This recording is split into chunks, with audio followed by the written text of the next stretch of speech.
परिचय। रात को सोते समय मीना ने ये महसूस किया कि उसका बिस्तर हिल रहा है। वो जागती है तथा देखती है कि उसकी माँ घर से बाहर आने को बोल रही है। उसके पापा उसके छोटे भाई को अपनी गोद में लेकर भाग रहे हैं। वे सभी अपने घर से बाहर आ जाते हैं। वो देखते हैं कि उनके पड़ोस के कई लोग पहले से ही वहां मौजूद थे।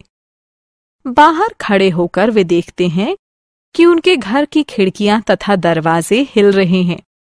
मीना की माँ उसे बताती है कि ये भूकंप है। उस रात वे सभी पार्क में बैठते हैं। अगले दिन सुबह उसके पापा अखबार लाते हैं। अखबार की मुख्य खबर शहर में भूकंप के बारे में थी। बच्चों, आओ आज हम प्राकृतिक विपत्तियों के बारे में विस्तार से चर्चा करते हैं। आओ सीखें। प्राकृतिक विपत्तियों को परिभाषित करना, प्राकृतिक विपत्तियों के प्रकारों की सूची बनाना, प्राकृतिक विपत्तियों के प्रभाव की व्याख्या करना, प्राकृतिक आपदा के दौरान बरतने वाली सावधानियों का सुझाव देना। प्राकृतिक विपत्ति। अगले दिन मीना स्कूल जाती है। कक्षा के अन्य विद्यार्थी घटना के बारे में जानने को उत्सुक हैं। रश्मि नाम की एक विद्यार्थी मैडम से पूछती है, मैडम, मैं ये जानना चाहती हूँ कि कल रात को क्या हुआ था? बच्चों, हमने कल एक भूकंप का अनुभव किया था। यह एक प्राकृतिक विपत्ति है। ऐसी प्राकृतिक घटनाएं जो किसी क्षेत्र पर घातक असर छोड़ देती हैं, प्राकृतिक विपत्तियां कहलाती हैं। भूकंप। किंतु मैडम, भूकंप क्यों आता है? रश्मि, जब पृथ्वी के नीचे कोई अचानक परिवर्तन होता है तो उससे पृथ्वी की पपड़ी यानी क्रस्ट हिल जाती है, जिसके कारण भूकंप आता है। जब भूकंप आता है तो जमीन कांपने लगती है। जब कंपन तेज होता है तो जमीन के कुछ हिस्सों में दरारें आ जाती हैं। भूकंप के प्रभाव। मैम, क्या भूकंप के दौरान इमारतों की दीवारें भी गिर जाती हैं? हाँ, यदि इमारतें कमजोर होती हैं तो इमारतों तथा घरों को भारी नुकसान होता है। मनुष्य तथा जंतु घायल हो सकते हैं, यहाँ तक कि मर भी सकते हैं।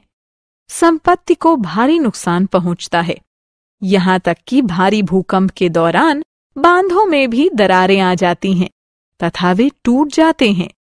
बांधों के टूटने के परिणाम स्वरूप बाढ़ आ जाती है। प्राकृतिक विपत्तियों के प्रकार। मैडम, क्या भूकंप के समान और भी प्राकृतिक विपत्तियां हैं? हाँ रश्मि, प्रकृति में और भी कुछ विनाश वाली घटनाएं जैसे बाढ़, सूखा तथा चक्रवात आदि होते हैं। ये प्राकृतिक आपदाएं कहलाती हैं।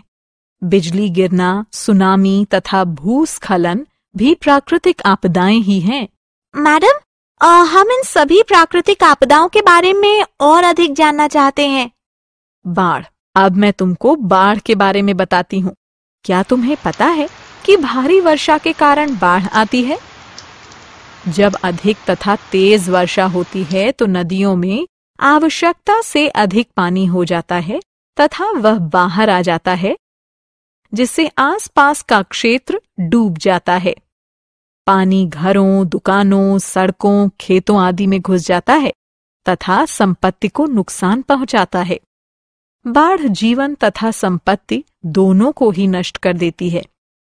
लोग बेरोजगार हो जाते हैं तथा वो शहरों की तरफ प्रस्थान करने लगते हैं तथा वहां जाकर वे मजदूरी करने लगते हैं। सूखा। अब हम ये जानते हैं कि अधिक वर्षा होने पर बाढ़ आ जाती है। अब जरा सोचिए, तब क्या होता है जब बिल्कुल भी वर्षा नहीं होती है? हाँ, इससे एक अन्य प्रकार की प्राकृतिक आपदा होती है जो कि सूखा कहलाता है। इस प्रकार हम कह सकते हैं कि सूखा तब पाया जाता है जब बहुत कम वर्षा हो या बिल्कुल भी वर्षा न हो। सूखे के दौरान नदियां, तालाब, कुएं तथा अन्य जल संसाधन सूख जाते हैं। खेती के लिए बिल्कुल भी पानी नहीं मिलता है, यहाँ तक कि पीने का पानी भी बहुत मुश्किल से मिलता है। इसमें अनाज तथा पानी दोनों की ही कमी हो जाती है। चक्रवात। बच्चों, क्या तुम जानते हो कि चक्रवात क्या होता है? चक्रवात में चक्रीय हवाएं बहुत तेजी से चलती हैं। बहुत अधिक वेग से चलने वाली तेज हवाएं रास्ते में आने वाली सभी चीजों जैसे पेड़ों, घरों, बिजली के खंभों आदि को तहस नहस कर देती हैं। चक्रवात विशेषतः समुद्र के किनारे वाले भाग में आते हैं। आकाशीय बिजली। बच्चों, तुम जानते ही हो कि आकाशीय बिजली भी एक प्राकृतिक आपदा ही है। बरसात के मौसम में जब आकाश काले बादलों से घिरा होता है, हम आकाश में बिजली कड़कते हुए देखते हैं। बिजली इमारतों, पेड़ों या मैदान पर गिर सकती है। जिस स्थान पर बिजली गिरती है, उस स्थान की सभी वस्तुएं जल जाती हैं। बिजली गिरने से कभी-कभी जीव जंतुओं यहाँ तक कि मनुष्यों की भी मृत्यु हो जाती है। भूस्खलन। बच्चों, स्क्रीन पर एक चित्र दिखाया गया है। इसमें आप देख सकते हैं कि मिट्टी ढलान से नीचे गिर रही है। जब ऊंचे पहाड़ों से घाटी में बड़ी मात्रा में मिट्टी तथा चट्टानें गिरती हैं, तो भूस्खलन कहलाता है। भूस्खलन होने पर पहाड़ी क्षेत्र के रास्ते बंद कर दिए जाते हैं। कुछ लोग घायल हो जाते हैं तथा कुछ मर भी जाते हैं। सुनामी। बच्चों, आपने सुनामी के बारे में अवश्य सुना होगा। समुद्री लहरों की एक बहुत लंबी तथा ऊंची श्रृंखला सुनामी कहलाती है।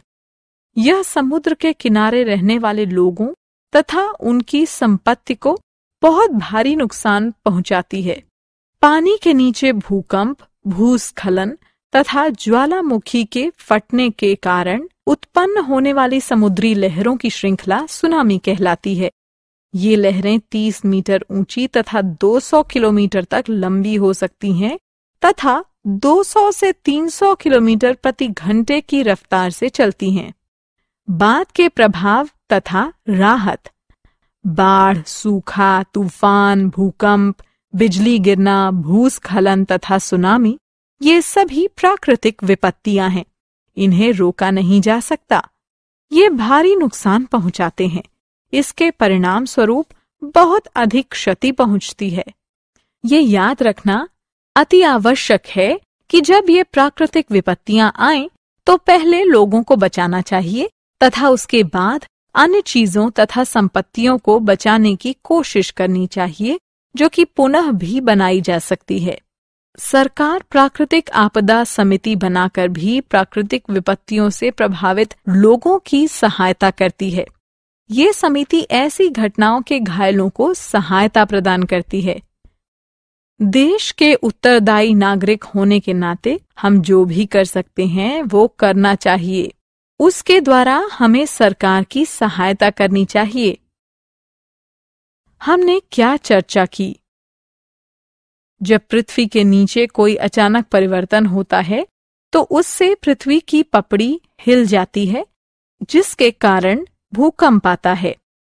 जब अधिक तथा तेज वर्षा होती है तो नदियों में आवश्यकता से अधिक पानी हो जाता है तथा वह बाहर आ जाता है, जिससे आसपास का क्षेत्र डूब जाता है। सूखा तब पाया जाता है जब बहुत कम वर्षा हो या बिल्कुल भी वर्षा न हो। सूखे के बाद अनाज तथा पानी की कमी हो जाती है। तेज चक्रीय हवाओं का बहुत अधिक वेग से चलना चक्रवात कहलाता है। चक्रवात रास्ते में आने वाली सभी चीजों को तहस नहस कर देता है। चक्रवात विशेषतः समुद्र के किनारे वाले भागों में आता है। बिजली तब कड़कती है जब आकाश में काले बादल घिर आते हैं। जब बिजली गिरती है तब सब कुछ जला देती है। जब ऊंचे पहाड़ों से घाटी में बड़ी मात्रा में मिट्टी तथा चट्टानें गिरती हैं, तो यह भूस्खलन कहलाता है। पानी के नीचे भूकंप, भूस्खलन तथा ज्वालामुखी के फटने के कारण उत्पन्न होने वाली समुद्री लहरों की श्रृंखला सुनामी कहलाती है।